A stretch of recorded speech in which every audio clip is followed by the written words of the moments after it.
It's time for this week's episode of Brandon Sports Talk, featuring in-depth interviews from those who are trending in the world of athletics. And now, here's the host of Brandon Sports Talk, Brandon Pate.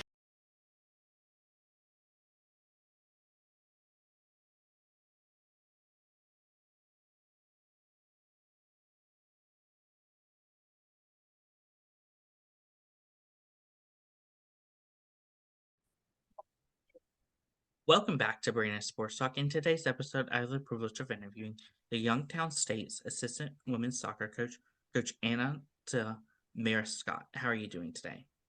Good, how are you? I'm doing good. Can you talk about how you knew that you wanted to get started in coaching in college women's soccer?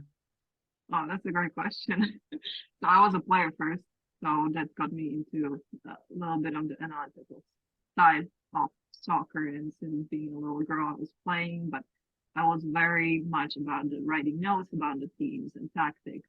So, as my parents would love to tell you that they thought that I'm going to end up being a coach at some point. So I love that at a collegiate level, you can have so much influence on the athletes, not only on the soccer field, but also off the field.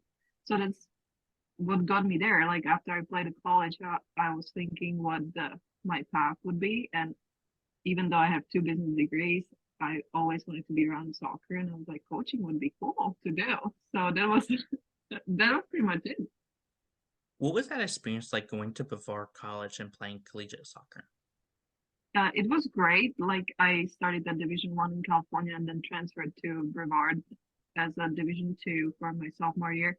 It was a little bit different. It's a very tiny school, 700 people or so, but it was a great experience. I had a great coach who is currently at USC, and he he taught me a lot of things, not just about soccer, but about myself. And we had a great athletic director who was also my professor. So he was very into soccer because he used to play soccer as well.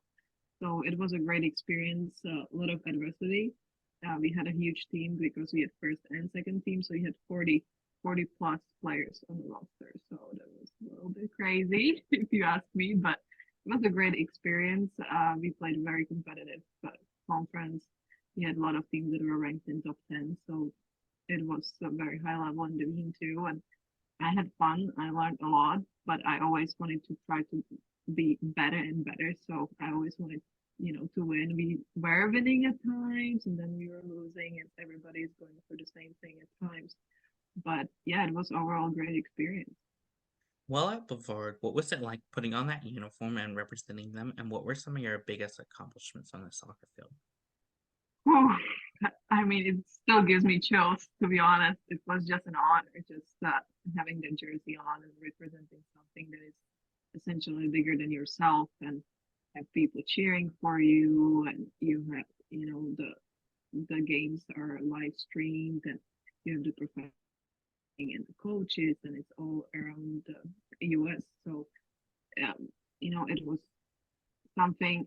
It's really hard to describe it. Always, even when listening to American anthem before the games, it still gives me chills to this day.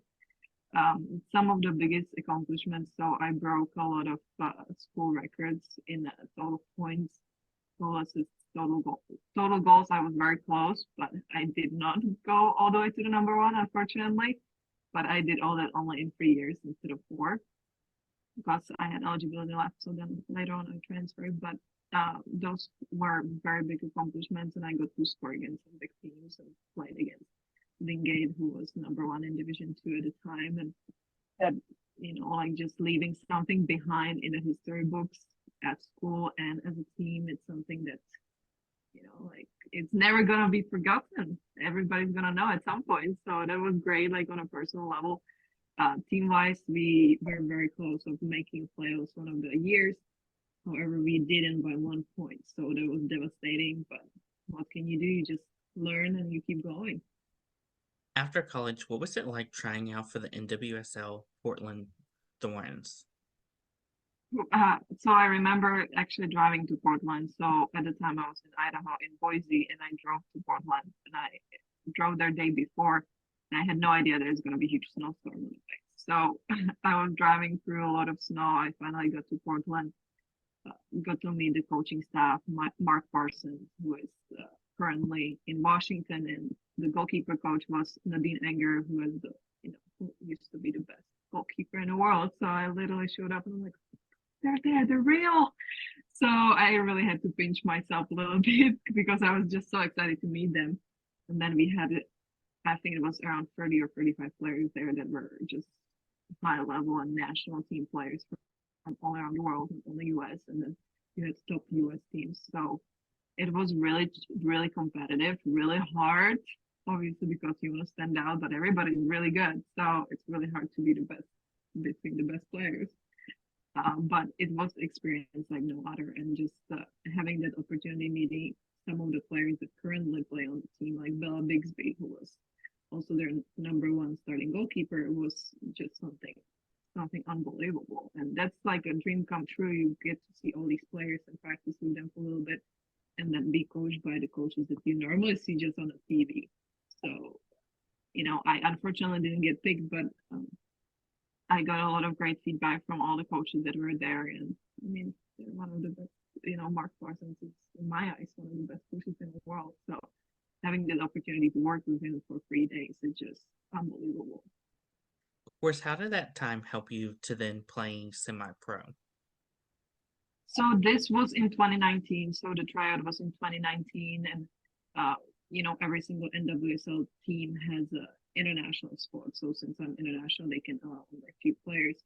But it did help me to know what I want to do. So I went there and I was so excited, and you're pumped, you want to make the team, but then you're looking for other opportunities. So I actually did sign up for Utah Royals tryout, but I did not make it there, and I was not invited because they informed me they already have the international cap full. So then I was just looking for opportunities how to play high level soccer, and Boise Thorns in Idaho just came knock on the door, and I was like, yeah, why not? Why not give it a try if I still got it? And I guess I did have it still then. I hope I still got it now, but it was great. Like it's a great. I mean, it's a great level, and you get to play with all these big players from Division One. It's crazy. It's crazy. What was that experience after playing professional soccer, getting into coaching, and going to coach at Northwestern Missouri? So I actually recruited for Northwest Nazarene, and from recruiting standpoint of view, it was it's a little different to recruit for for college than team, and me having that experience of playing abroad and here, it helped in the recruiting definitely, and they were looking for international players. So I would always try to find them, as coaches call, right fit. I hate that phrase. I literally despise that phrase so much, but I was trying so hard to help them find the players that would help them compete, and it's just different. The college game is a little bit different, but being a professional athlete, it helps you to have a little bit of different perspective, and you probably have seen a little bit more, and you can have a little more, like not a big room, but a little more tips and tricks how you do things. So I think it did help me a lot, especially coming from player to being a coach or a scout. How was that experience like for you getting to coach on the national team of chess? In Czech, so it came out of nowhere. So I was coaching this club back home, and I guess we were just so good, I guess, or I had to do something right, and they picked me as a scout. I actually was, so you have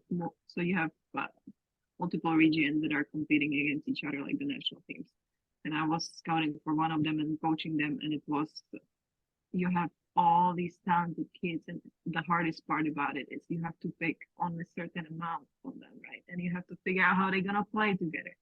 Can they get along on the field, or are they gonna beat each other up somewhere behind the building? But and it was men's soccer as well, so men's and women's games are very different.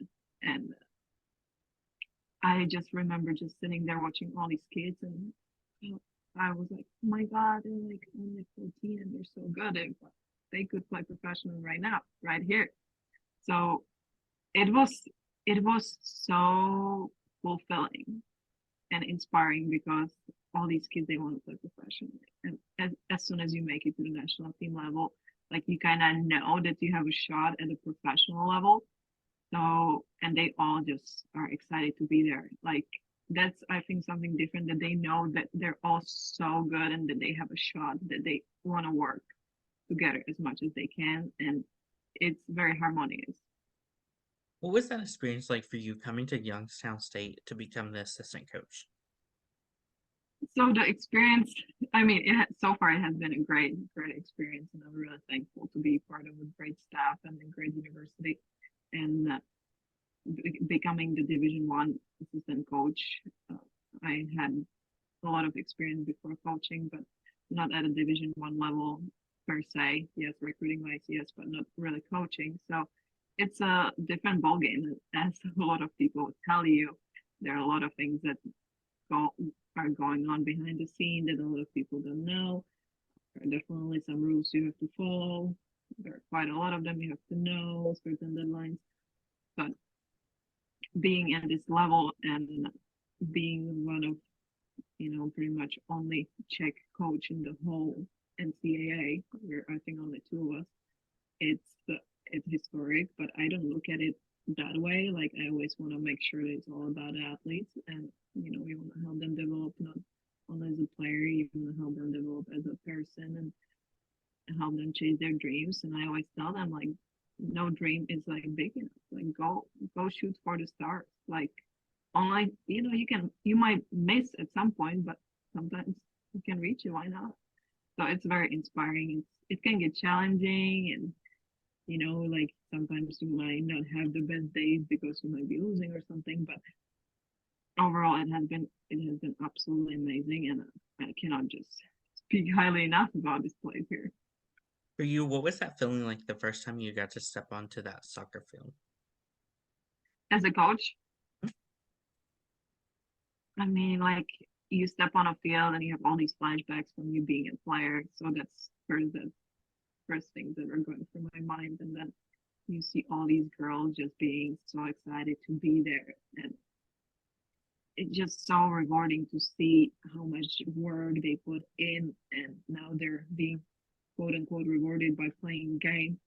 And just their face expressions and nerves, they're like so excited but nervous at the same time because it means so much to them. But having that opportunity, just seeing them compete for something and just have fun and enjoy, you cannot put a price tag on that. Of course, what is that feeling like getting to see them step onto that soccer field for the first time as a coach, but also as a player?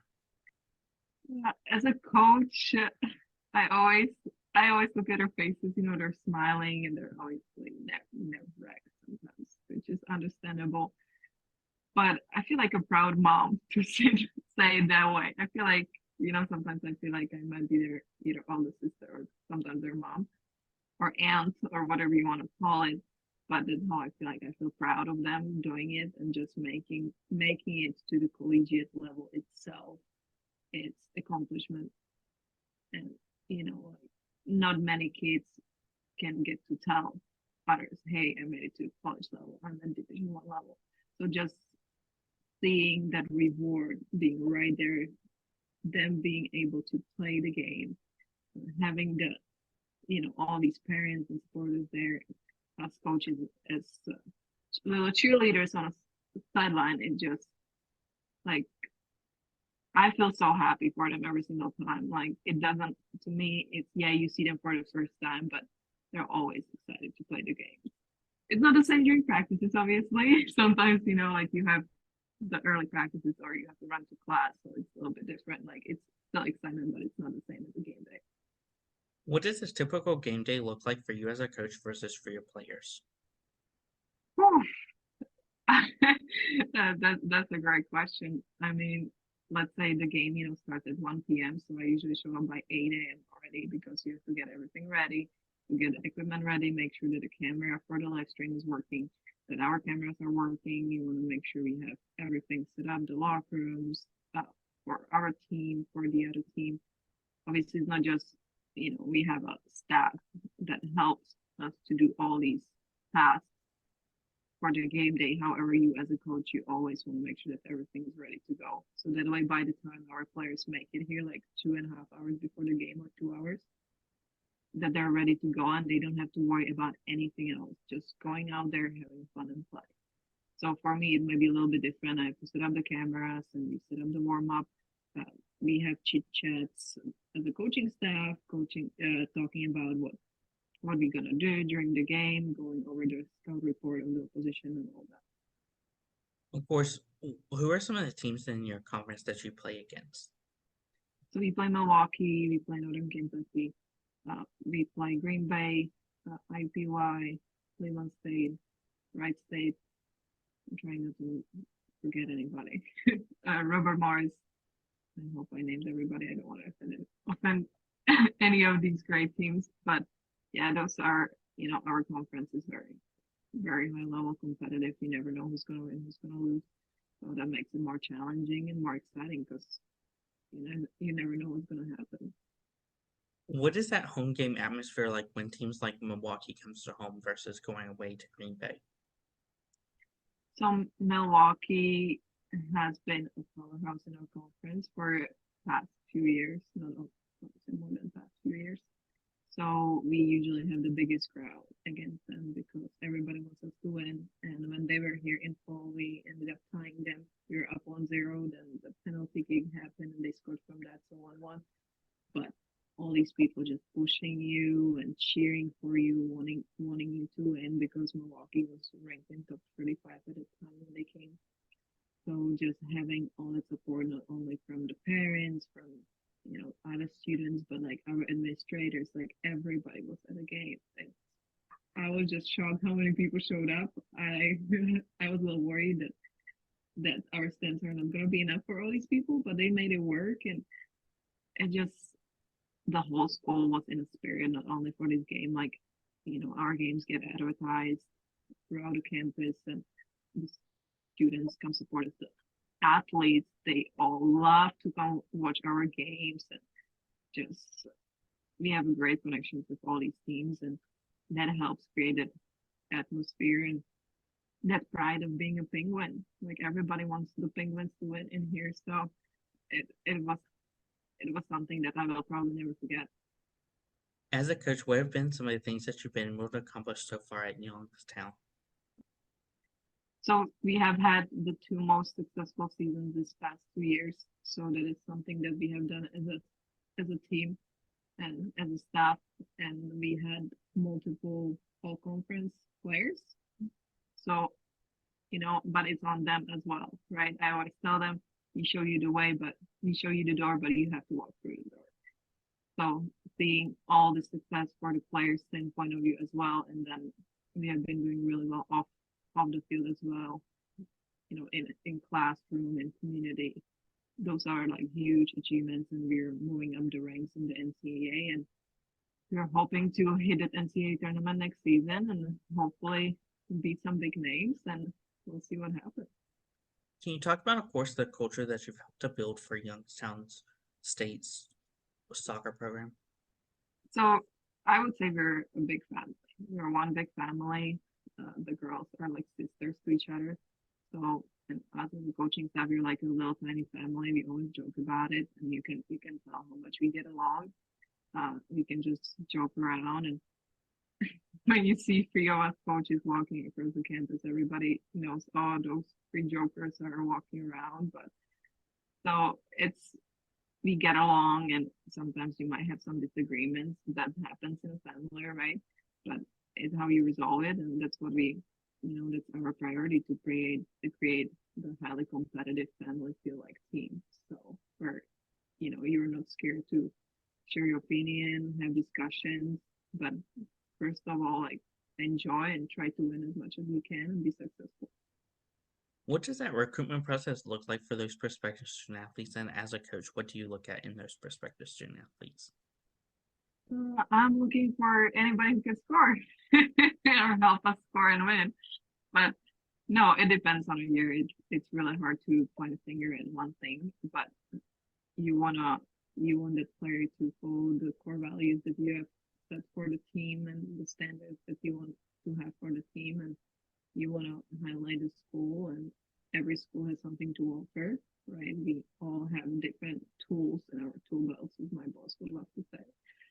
So you want to highlight that and make sure that they're the ones making the decision, because at the end of the day, like, you might show them what you can do for them or how you can help them, but they're the ones making decisions. So we're trying to show them that YSU is the best place to play soccer in and get your degree at. As a coach, what is it like seeing those soccer freshmen put on that Youngstown State's red and white jersey for the first time?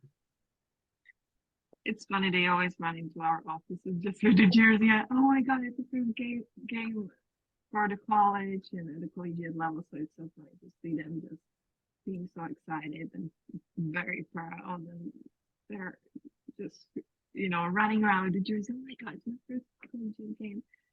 So yeah, I would say I'm really proud, like always proud, excited, and I can never, it's so hard. Like, I cannot wait to see them actually play.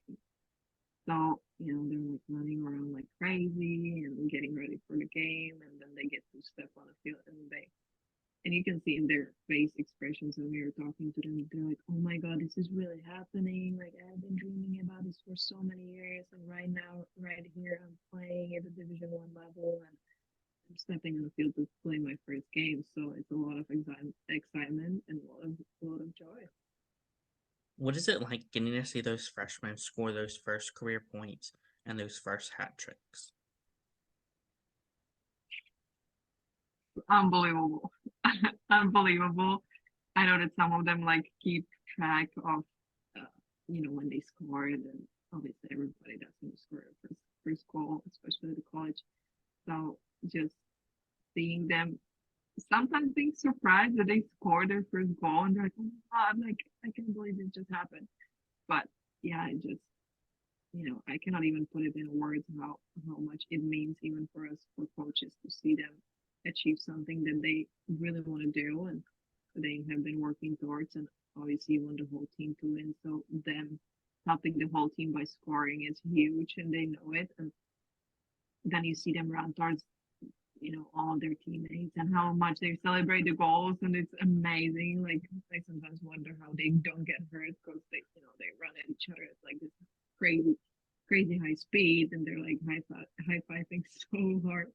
But it's unbelievable. It's so amazing to see them score, and just how much they know that they matter.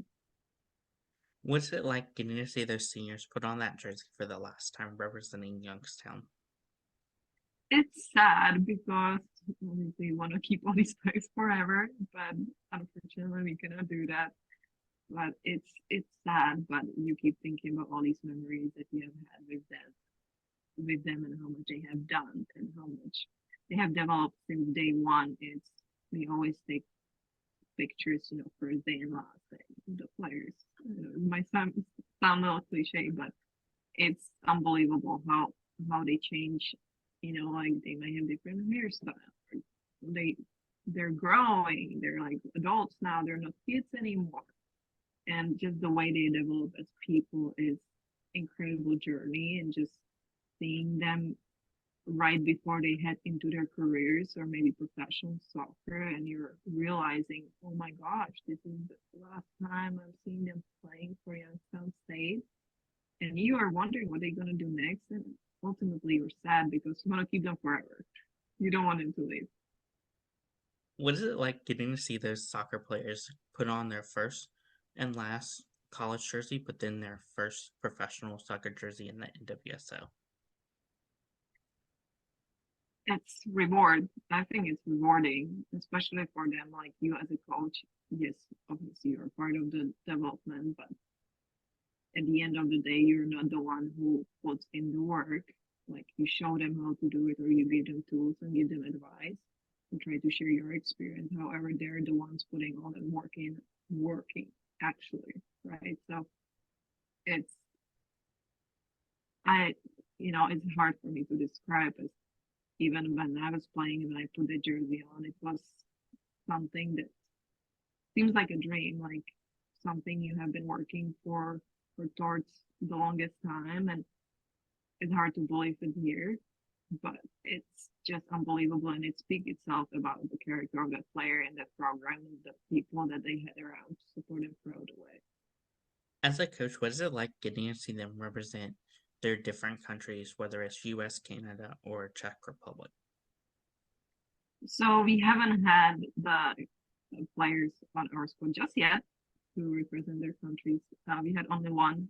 She actually was on the Puerto Rican national team, and it's a different vibe. And I think they're even, they're always proud to wear any kind of jersey, but it's a different feel to wear a jersey of your country. And again, I'm gonna go back to my playing days. I just remember holding the jersey like it was really fragile, and I was even scared to put it on because you have the crest of the national team and of the whole country, and everybody's watching, and then you see your flag going up when they play your anthem. So it's the experience like no other. And you were singing the national anthem, and then you were looking at the opposition, you're like, this is the highest level that you can play. There is nothing higher than that. So both as a player and as a coach, either me playing or coaching and seeing my players, it's just showing how good they are, and that they had to do something right to get there, but they also had to go through a lot of obstacles and maybe even struggles. A lot of people usually don't see that because they think that all the good things had to fall apart for them to make it to the stage. But a lot of people forget that how many hours they had to spend on the soccer field, and how much sweat it took, peers, disagreements, or even fight with parents or your siblings. So, like, just seeing what the journey was like, and that it's not always everything going your way to get to that point, that you have to go through the obstacles and the journey itself to get there. And this is pretty much the top. So it's just something crazy to see in a good way and exciting. What are some of your future plans with the program moving forward? We want to make NCAA tournament. That's our one of our priorities to do, but we also are developing players that we want them to be successful in whatever they choose to do after college, and look back at our program and at our school and say, hey, this is what I learned that was very important to me, and now I'm using it right now to help somebody else, or to develop myself as a person, or develop somebody else. So we're looking at a lot of things, not only on the soccer field, but off the field as well, because you're part of developing those young athletes, and they might become future leaders. So you want them to be ethical and professional and do the right thing when it comes to it. What advice would you give those first-year freshmen entering their first year of college women's soccer? Sorry, can you repeat it again? What advice would you give those freshmen entering their first year of college women's soccer? Remember, it's a journey. Nothing happens overnight. It might take a little bit of time. Everybody's different. Don't compare yourself too much to others, because everybody's run is very, very different, and they have to go through different things. You will have to go through different things. So I would say just keep your eyes on a prize, set the goals, what do you want to achieve, and don't get sidetracked, and try to surround yourself with people that gonna keep pushing you towards whatever you want to do. What advice would you give those college women's soccer players looking to play in the NWSL or professional soccer? Ooh, that's a hard one. I would say all these extra hours that you have to do might sound crazy, but it's going to show at some point. So I would encourage all the players to do extra on their own, or maybe have somebody who has played professionally before help them in their development, and try out and keep playing at the highest level possible, and keep developing. Be a good teammate, right? Do the right things when it comes to it. Not every position gets to score, so if you're a goalkeeper, you probably will not get to score as much as a forward. So I would say be a team player, work hard, support each other, be respectful, but don't be afraid to voice your opinion. but also put in the extra work and study the game and learn more also, not physically about yourself, but like mentally, like try to work on your thinking as well, which is a huge part of the game. And just go and try what you can do and see what happens. What advice would you give those players looking to get into coaching after their playing career? Be involved, learn from the coaches, try to study the game as much as you can, maybe volunteer for some of the soccer clubs, have mentors. I think mentors are a huge help. I myself have like 4 amazing mentors that I can always call or text and ask a question, no matter how early or how late in the day it is. And just educate yourself about the game and create those connections. But also know that, sometimes some opportunities might open up, some might not.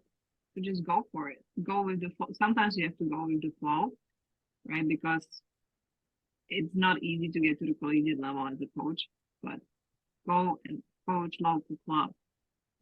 Go get all these certifications. Go maybe to some workshops with other coaches so you can get to know them, get to know the game. Watch the film. That's huge. Go watch some of the soccer games live. So these are all the things that I would tell somebody to do. What advice would you give those professional players out there looking to get into coaching after their playing time?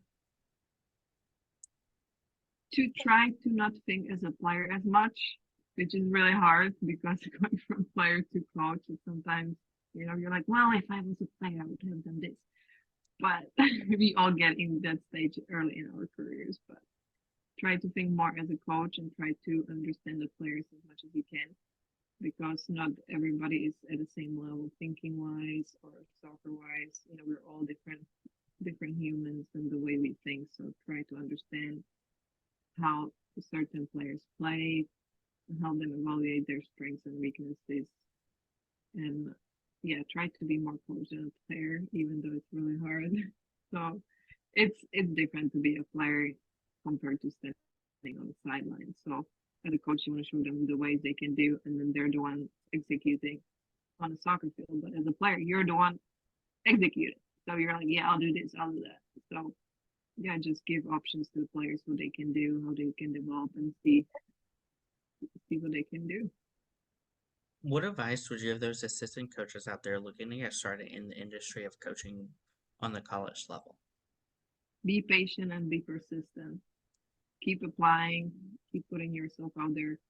And if you keep working really hard, it's going to show, like the right opportunity is going to come knock on your door. That's great advice. Where can my listeners find you out on social media along with the program? So I'm on Instagram, so you can probably find me on Instagram. But that's pretty much the only platform I use. I don't really go to social media too much, to be honest with you. Thank you again, Coach, for your interview, and best of luck in your future at Youngstown State as the assistant women's soccer coach. Thank you so much for having me. Thank you. You can find Brandon Sports Talk on Instagram at Brandon Sports Talk, Twitter at Talk_Brandon, and you can find me on YouTube at Brandon Sports Talk. Don't forget to like, comment, and subscribe. Thank you again for your interview, and best of luck in your future. Thank you. You've been watching Brandon Sports Talk. Please feel free to like, share, and subscribe to Brandon Sports Talk on social media and on YouTube.